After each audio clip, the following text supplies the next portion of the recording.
Are you ready to unlock the full potential of the Oracle VM VirtualBox on your Windows 11 OS system? Before you start creating virtual machines, there's one crucial step you need to take: is disabling the Hyper-V service.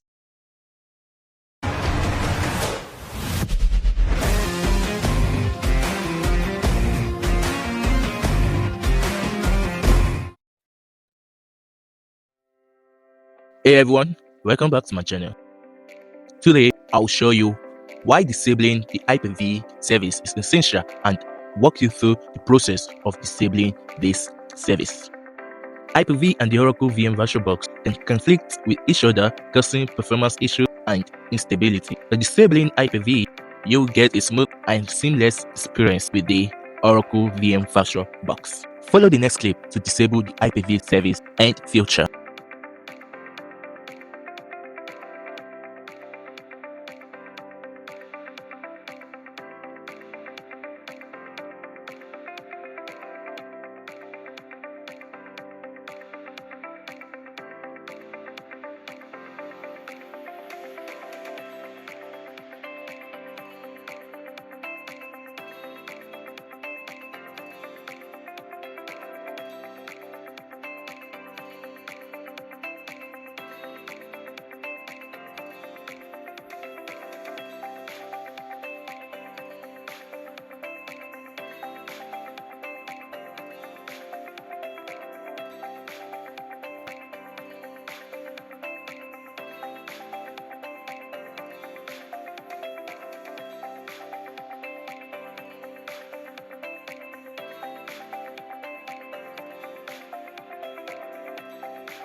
Now that you've disabled the Hyper-V, you are ready to install the Oracle VM VirtualBox on your Windows 11 OS system. Check out my next tutorial on how to install the Oracle VM VirtualBox, where I will guide you through the step-by-step process.